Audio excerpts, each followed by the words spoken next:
Okay, E3.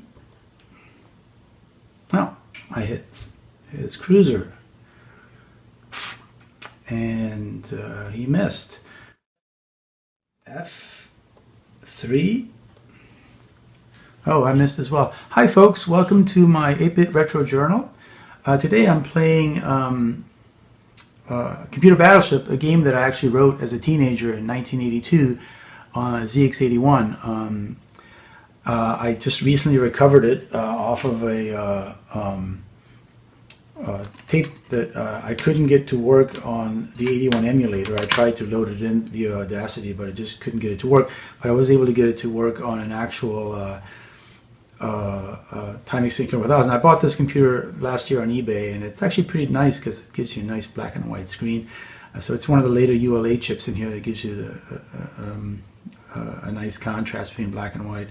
Some of the early ones you'll get you have to mod them, or because they only work on black and white TVs. I also temporarily modded this at one point by grabbing the composite off of the RF modulator, which you can get right from the side, and stuck it in. And the image actually didn't get that much better, so I didn't open it up. And I'm using RF on this now, and it's actually a pretty clean signal. You will note, though, that I took the cover off the back of the RAM pack. The reason why is it actually overheats, and then the picture starts getting shimmery, so that I might put in a little dime-sized fan to see if I can mod it, keep airflow going so I can put the cover on. We'll see. In any case, the reason for my video today is because I wrote an emulator for this computer called the ZXSimulator during this pandemic as a project to keep me busy. So the reason it's a ROM emulator, not an entire. The reason I call it simulator is because it's a ROM emulator, so it doesn't emulate the entire machine, but just the software inside of it. And the reason I did it that way is because back in the early 90s, I wrote a basic interpreter. Partly for the fun of it, and I wrote it on another computer, and so as this pandemic hit, I thought, oh, I should bring that, revise that interpreter, and see if I can make it into ZX81 Basic. The Basic was very closely aligned to that, so it hadn't been that hard to change. I really just had to change the graphics to sort of conform to the ZX81's unique block character set. So the ZXSimulator is actually written on another Sinclair machine, which let me show you that one. That is the Sinclair QL. So that was another one of Clive Sinclair's creation. It was the fourth in the line of Sinclair research computers. So the ZX80 was the first one in 1980, and then the ZX81 Timex Sinclair 1000 came out in 81. The Spectrum came out in 82, and then this one came out at the very beginning, second week in January of 1984. And it was not as successful as its predecessors, partly because it was released during the crash of the home computer market in the mid-80s, but partly also it was kind of released early. The original versions would have a ROM cartridge. This is actually a graphical user interface I have back here, but the early versions, the ROM wasn't complete, and folks had to wait till about April to get their first versions. They also used microdrives, which the early versions of these had some failures in them. These are kind of cool if you like miniaturization. This is like a miniature 8-track tape cartridge, and so I've actually found them somewhat reliable. But I have a later set of the microdrives made by Samsung, so I think they did a better job improving it.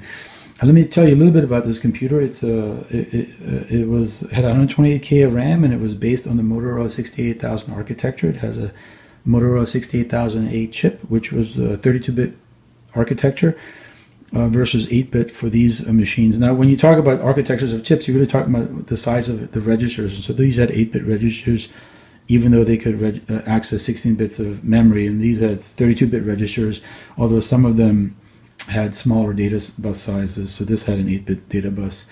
The other computers that used the Motorola 68000 architecture was the Macintosh, the Amiga, and the Atari ST. So it was the next generation of 32-bit machines. Sometimes you'll see them referred to as 16/32-bit architectures because the early processors didn't do everything 32-bit, but the later ones did. So this was the beginning of 32-bit architecture. Of course, now we're in 64-bit architecture with the modern processors. So it's definitely a leap ahead. This is an unexpanded machine, so it has 128K memory and nothing else added to it. And that was what I wanted to do. Is I wanted to implement my ZXSimulator on an unexpanded QL. I got this in 1990, and I bought a C compiler with it at the same time. This was right after college, and I wanted to write a bunch of programs, and one of the things I wrote was a programming language, a basic interpreter, which was partly for fun, which kind of based off of the ZX81, and I added some QL basic, super basic stuff in there as well. And then eventually I ported that interpreter, and it was kind of an environment because it also had some operating system commands, to the Macintosh when I finally bought one in mid-90s. They were expensive. I think I paid $2,000 for my Color Mac.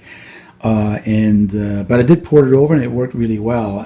But then for almost 30 years, I had the original source code of my interpreter sitting on these micro drives. And when I got back into this QL back in last year, and then especially with the pandemic, I recovered the source code and was able to compile it, and then I got the idea of like, oh, I should write an emulator, or a simulator is what I call it. Again, emulator is when you emulate the entire hardware. A simulator is when you emulate only the software or the ROM. And so I've gotten to a point now where it actually kind of works. This is a really cool machine. Again, it wasn't successful, partly because of the crash and partly because it was prematurely released, although I think also Clive Sinclair wasn't fully into making his living off computers. He also wanted to create an electric car and other things, so he wasn't as fully invested, and so in 86 he kind of sold his company. Compared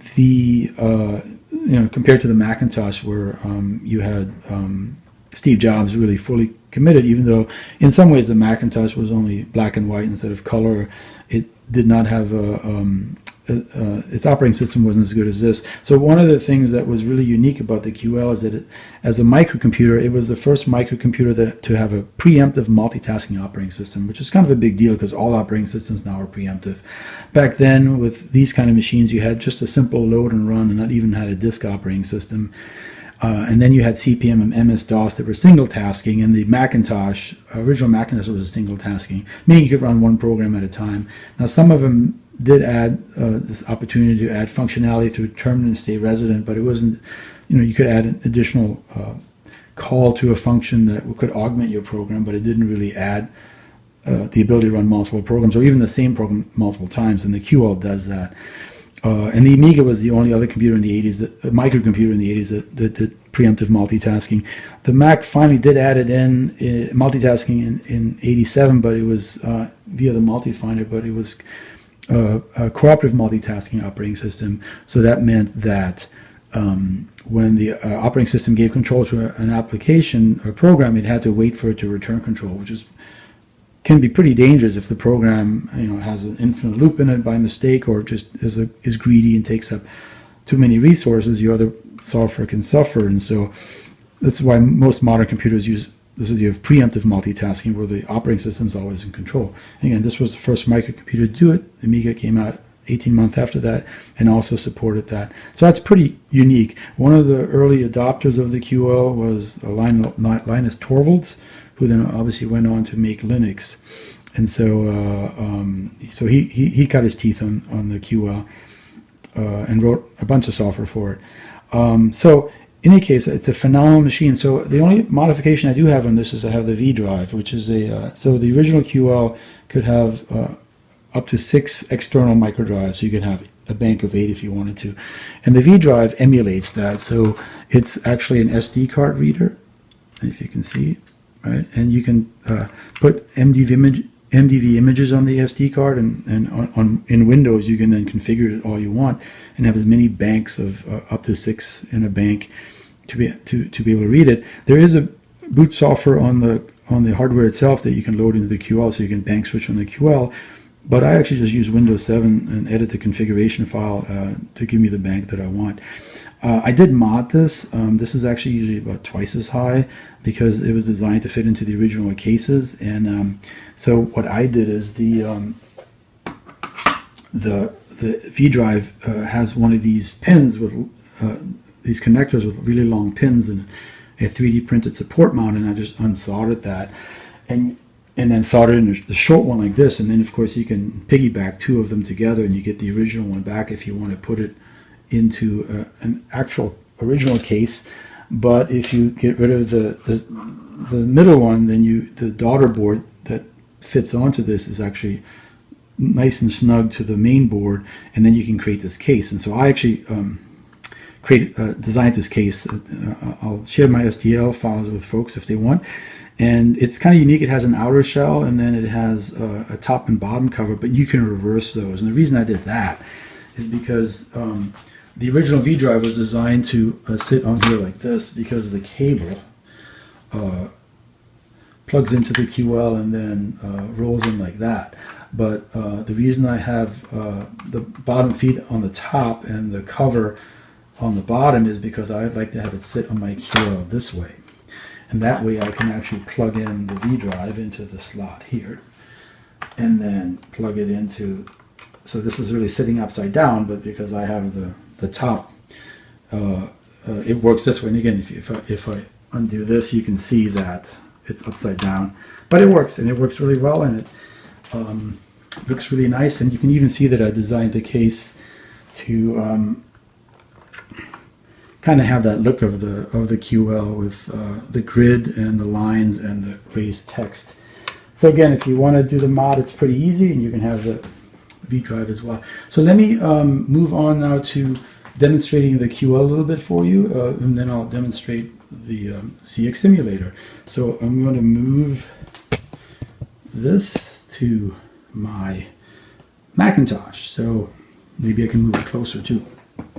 So this is a Macintosh running Windows 7, and I have on here, this window gives you, so if you look down here, I have a USB stick that gives me, it's a TV card, digital TV card, and it also allows for composite input. So if, so this allows me to input the QL signal. So the QL gives you 4 types of signals. You can get RF, you can get monochrome and color composite, and you can get RGB. So I'm going to feed in both the color composite first and then the monochrome composite. So let me do that. It should be turned on, and make sure everything's connected properly, and let me boot it up. And here it is. So this is there it is. So this is the TV composite color signal for the QL.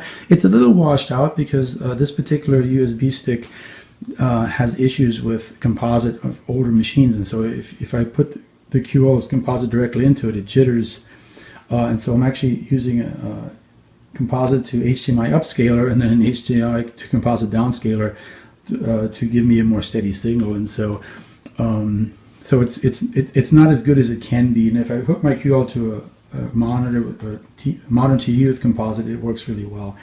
But let me boot, and you can see on here it says ICE version 1.12 Idersoft 1985. That's the icon controlled environment. I wanted to demo that because the Amiga in 85 came out with Workbench, which also had graphical, and the Atari in 85 had GEM. So the QL had a graphics environment as well if you wanted that. I'm going to have to use TV mode because monitor mode won't work on this composite. And notice the date on the QL says 1983. So let me put it up in composite.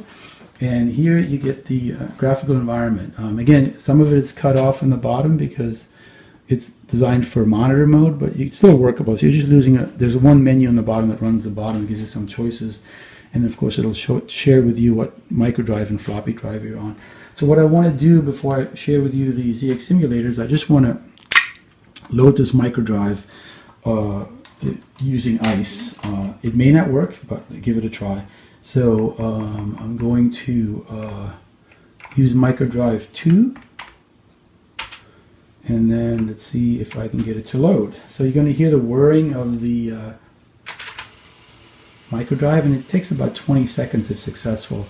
If it's unsuccessful, it'll just sit there and whir the whole for minutes on end. And that was one of the weaknesses of the QL's microdrive. If you have a bad sector, it'll just spend forever trying to read it. Whereas if you do a sector recovery, you might only lose 1 or 2 characters. So I wish the operating system had been a bit kinder for that. But see, it loaded it, and you can see that it gives you different icons for documents. If it doesn't know what kind of file it is, it gives you kind of a folder icon. If it's an executable, it'll actually give you an EX, and then you can double click on it and it'll run it.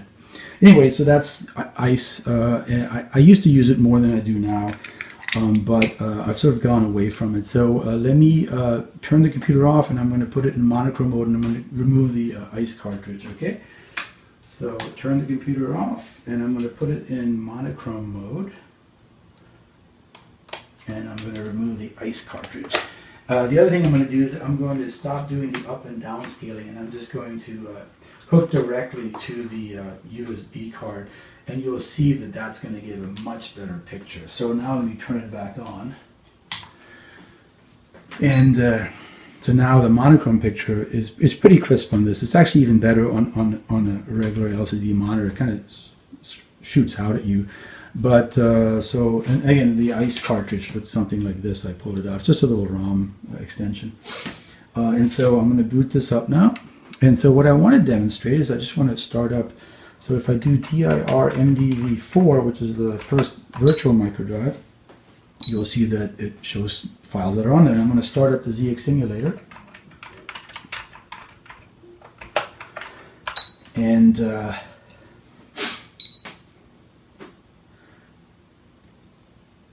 should start up. It takes about 4 beeps. While I do this, I think I'm going to multitask a little bit because I want to run a compare a program. I'm going to stop this, and I'm going to load in a new program, and I already have it on this. I think I have it set. It's just an audio file. I'm just going to play it.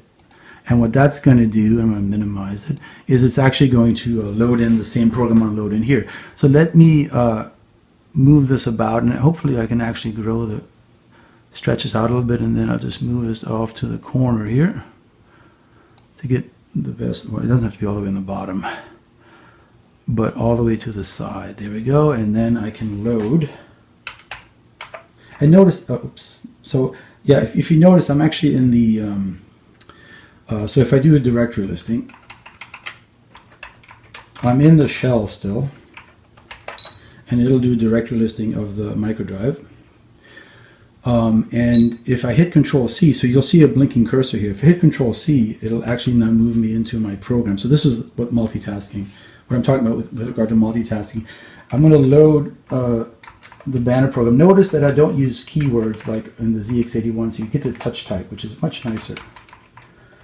And the ZXSimulator does use the ZX text-to-P character formatting, so it will be compatible with the 81 emulator. So let me move this camera perhaps down a little bit and try to get both of these into my picture.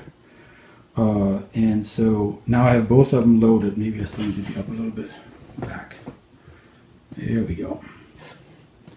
There we go. So if I hit enter on this, it'll list the program. If I hit enter on the QL, it'll list the program as well. And so now what I want to do is just run them. So RUN on the QL and R on this, and it's going to give me a menu option. And here what I want to do is just choose the spiral pattern one. Let's see if I can get even further down. Get it up a little bit more. That's probably as good as it's going to get. Yeah, that's probably as good as you're going to get. So I'm going to choose 2 on both, 2 and 2, and start them at the same time. And now what you have is the ZXSimulator running side by side of the Timex Sinclair 1000 ZX81, the same code. And you can see the ZXSimulator is a little faster. It might be 15 or 20, maybe 20% faster than the, or 15% faster than the actual ZX81. It really varies on program. I've had it be as fast as almost 30% faster. But here, with lots of character printing, which is the weakness of the way I do the character set, you might, if you go back in the video, if you look at when I listed the programs, this one was much faster than this one.